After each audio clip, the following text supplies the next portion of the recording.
ألا بذكر الله تطمئن القلوب.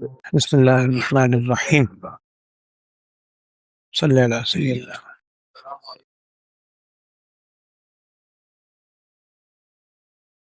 حضرت آدم علیہ الصلاۃ والسلام،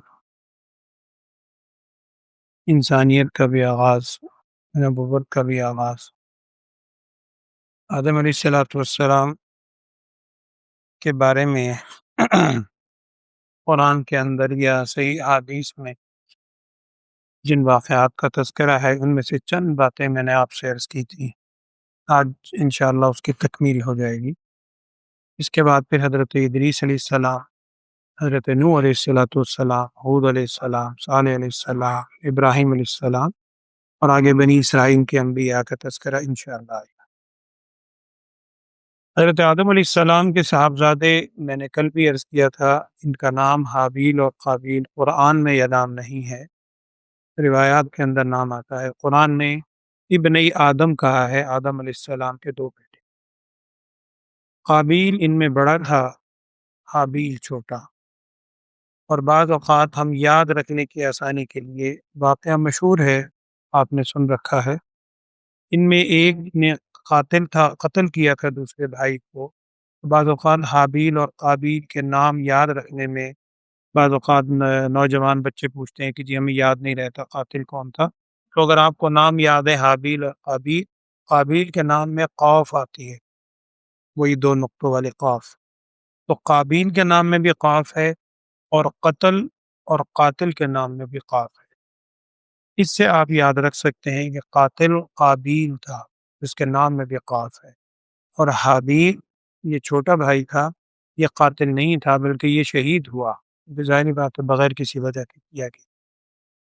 وہ واقعہ کل بھی میں نے عرض کیا تھا کہ جب یہ ساری صورت ہوئی اور اس نے نکاح کرنا چاہا اپنی سوتیلی بہن سے، یہ کل تفصیل آ گئی تھی، تو ان دونوں نے اللہ جل شانہ کی طرف سے فیصلہ اس طرح کیا گیا، ان سے کہا گیا کہ تم ایک قربانی اللہ کی بارگاہ میں دو. چونکہ انسانیت کا آغاز ہے تو اس سے بھی آپ کو اندازہ ہوگا قربانی کی تاریخ آدم علیہ السلام کے زمانے سے ہے. اور صورت یہ رکھی گئی کہ اللہ کے نام پر کوئی ایسی چیز مقرب جسے تم بڑی اچھی سمجھتے ہو کسی بلند جگہ پر رکھ دو، اللہ کی طرف سے آگ آئے گی اور اس کو آ کر جلا ڈالے. قرآن میں بھی اس کا ذکر ہے. سورہ آل عمران کے بالکل آخر میں آپ نے چوتھے پارے کے اندر وہ آیات سنی. تو انہوں نے دونوں نے قربانی کے لیے چیز رکھی. اب قابیل چونکہ قاتل بھی بعد میں بنا، مقصد بھی اس کا نافرمانی تھی، جانتا تھا کہ میری سوچ غلط ہے. یہ اس وقت غلہ وغیرہ کھیتی باڑی کرتا تھا، اور جو حابیل تھا اس کے ریوڑ تھے جانوروں کے. حابیل نے اپنے جانوروں کے ریوڑ میں سے بڑا بہترین جانور ایک منتخب کیا، اور وہ منتخب کر کے قربانی کے طور پہ ایک بلند جگہ پہ رکھ دیا اللہ کے راستے. دوسرے نے قابیل نے اپنی کھیتی باڑی میں سے جو بڑی ردی قسم کا اس کے پاس اناج تھا، کم درجے کا، وہ اناج تھوڑا سا اس نے اکٹھا کر کے ڈھیری بنا کے اور اوپر رکھ. نیت کیسی غلط تھی. اللہ جل شانہ کی طرف سے آگ آئی اور اس نے قابیل کی جو قربانی تھی اس کو جلا دیا، سوری حابیل کی قربانی کو جلا دیا. قابیل کی قربانی اور وہ غلہ ویسے کہ ویسے رہا. یہ بھی اس بات کی علامت ہو گئی کہ اللہ تعالیٰ کی طرف سے حابیل سچا ہے، اس کی سوچ صحیح ہے، قابیل کی سوچ غلط. لیکن اس نے پھر بھی نہیں مانا اور اپنے بھائی کو قتل کر دیا. یہ جو واقعہ حابیل اور قابیل کی قربانی کا ہے، اس کا ذکر قرآن میں بھی ہے، اور ایک جگہ قرآن میں آیت ہے، آپ نے سورہ آل عمران میں چوتھے پارے کے آخر میں سنی، الذین قالوا ان اللہ عہد الینا اللہ نؤمن لرسول حتی یأتینا بقربان تأکلہ النار. نبی اکرم صلی اللہ علیہ وسلم کے زمانے میں بھی کچھ لوگوں نے یہ بات رکھی، اور انہوں نے کہا، چونکہ اہل کتاب بھی موجود تھے، انہوں نے کہا جی اللہ تعالیٰ نے ہم سے عہد لیا ہے. یہ اس آیت کا مفہوم عرض کر رہا ہوں، الذین قالوا ان اللہ عہد الینا، بے شک اللہ نے ہم سے عہد لیا ہے، اللہ نؤمن لرسول، کہ ہم کسی رسول پر ایمان نہ لائیں، حتی یأتینا بقربان، یہاں تک کہ ہمارے پاس کوئی ایسی قربانی کی صورت سامنے آئے تاکلہ النار، جسے آگ کھا لے، تو نبی صلی اللہ علیہ وسلم سے مطالبہ کیا کہ جی آپ بھی اس طرح جس کو قربانی دیں، آگ آ کر کھائے، پھر ہم آپ کو سچا نبی مانیں۔ اب عذر برائے عذر نہ ماننے کی قرآن نے آگے جواب دیا، اسی الفاظ قرآن کی آیت کے ہیں، تاکلہ النار قل قد جاءکم رسل من قبلی بالبینات وبالذی قلتم فلم قتلتموہم ان کنتم صادقین۔ اگر تمہیں ایسی پاسداری ہے کہ جی ہم اس وقت مانیں گے جب آپ یہ ہمارا جو مانگا ہوا معجزہ دکھائیں، تو نبی صلی اللہ علیہ وسلم سے پہلے کتنے نبی گزرے، آپ صلی اللہ علیہ وسلم تو آخر میں آئے، تو انہوں نے یہی قربانی جس کا تم مطالبہ کر رہے ہو، اس قسم کی انہوں نے معجزہ دکھایا، لیکن پھر تم نے کیا کیا؟ قرآن کہہ رہا ہے فَلِمَ قَتَلْتُمُوهُمْ، تم نے انہیں قتل کیوں کر دیا اگر تم سچے ہو؟ تو عمل کرنا مقصد نہیں ہے، صرف ایک بہانہ مقصد تھا۔ تو یہ قربانی کا ذکر حابیل اور قابیل کے واقعے میں بھی آتا ہے۔ اس کے بعد وہ سارا واقعہ کل میں نے مختصراً آپ سے عرض کیا تھا، آج بس ایک دو بات اور عرض کرنی۔ صحیح روایات کے اندر یہ بھی موجود ہے، سیاہ ستہ کی روایت ہے، نبی اقدس صلی اللہ علیہ وسلم نے ارشاد فرمایا کہ آدم علیہ السلام کی جب تخلیق کی گئی تو اللہ جل شانہ نے جیسا اس کی شان کے مطابق ہے آدم علیہ السلام کی پشت پہ اپنا دست اقدس، دست قدرت، جو بھی آپ نام میں پھیرا، تو آدم علیہ السلام کے پشت سے انسانیت کا ظہور ہوا، قرآن میں اس کا ذکر ہے، اور وہ عہد الست، وہ جو ایک وعدہ الست ہم عام طور پر بولتے ہیں، الستو بربکم، اللہ تعالیٰ نے آدم علیہ السلام کی پشت سے ساری انسانیت کو پیدا کیا، اور سارے انسانوں سے ہم سمیت سارے انسان موجود تھے، صحیح حدیث میں موجود ہے، قرآن میں بھی اس کا اشارہ ہے کہ ان سے عہد لیا، قرآن کے الفاظ ہیں الستو بربکم قالوا بلا، اللہ تعالیٰ نے سب سے پوچھا کیا میں تمہارا رب نہیں ہوں؟ سب نے کہا بلا، کیوں نہیں، آپ ہمارے رب ہیں۔ ان تقولوا یوم القیامت انا کنا عن ھذا غافلین، کہیں ایسا نہ ہو کہ تم قیامت میں کہو گے کہ ہمارے پاس تو کوئی آیا ہی نہیں۔ رب ہونے کا اقرار اللہ تعالیٰ نے کروایا سب سے۔ میں جو واقعہ عرض کر رہا ہوں، حدیث میں آتا ہے کہ آدم علیہ السلام کی پشت سے جب اولاد آدم کو پیدا کیا گیا، وہ کس شکل میں تھے؟ بعض کہتے ہیں چیونٹیوں کی شکل میں تھے، قرآن میں کوئی وضاحت نہیں ہے، واللہ اعلم۔ جس صورت میں بھی روحیں سب ظاہر ہوئیں، جو ان میں اہل جنت تھے، جنتی تھے، دائیں طرف وہ تھے، بائیں طرف اہل جہنم۔ تو اہل جنت کو جب دیکھا آدم علیہ السلام نے، تو اللہ جل شانہ کی طرف سے ہر انسان، جتنے انسان عرب ہاں ہوں گے آدم علیہ السلام سے دیکھ کر، اور نبی صلی اللہ علیہ وسلم کے، بلکہ آخر تک، قیامت قائم ہونے تک، تو ان کی جو نیک صالح روحیں تھی، ان کی پیشانی پہ اللہ تعالیٰ کی طرف سے ایک نور ڈال دیا گیا۔ اب حدیث کا مفہوم ذہن میں رکھیں، حدیث میں ہے کہ آدم علیہ السلام نے دیکھا تو ایک شخص کی پیشانی کا نور نہ بڑا چمکتا ہوا لگا، زیادہ چمکتا ہوا لگا۔ آدم علیہ السلام نے پوچھا یہ کون ہے؟ تو بتلایا گیا کہ جی آپ کی امت میں آگے جا کے ایک ہستی آئے گی، حضرت داود علیہ السلام، آتینا داود زبورا، بنی اسرائیل کے نبی، یہ آپ کی اولاد میں ایک ہیں داود، وہ ہیں آدم علیہ السلام۔ یہ چونکہ حدیث میں واقعہ آتا ہے اس لیے میں عرض کر رہا ہوں، یہ کوئی اسرائیلی روایت نہیں۔ آدم علیہ السلام نے پوچھا کہ ان کی عمر کتنی ہو؟ بتلایا گیا جی غالباً 60 سال ان کی عمر۔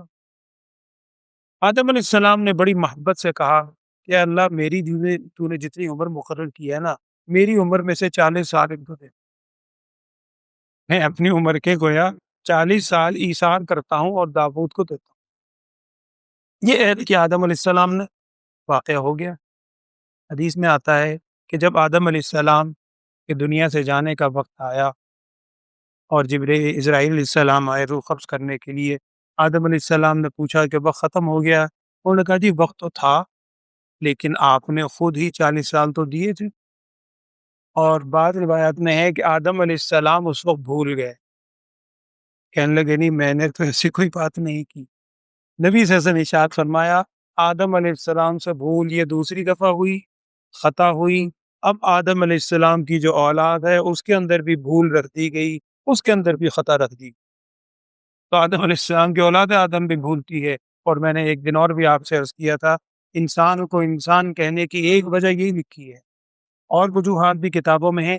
ایک وجہ جو ہم طالب علموں کو بہت اچھی لگتی ہے کہ انسان کو انسان اس لیے کہتے ہیں، یہ نکلا ہے نسیان سے، نسیان کا معنی بھولتا پڑا ہے. آج بتاؤ کل پوچھو بھول گئے. بھول گئے. تو میں نے شاید بتایا تھا، میں نے بچوں کو جب کلاس میں یہ بتلایا، اگلے دن میں نے ویسے ہی اپنے، مجھے یاد بھی نہیں، میں بھی بھول گیا ظاہر تھا. میں نے بچوں سے کوئی سوال کیا، انہیں یاد تھا.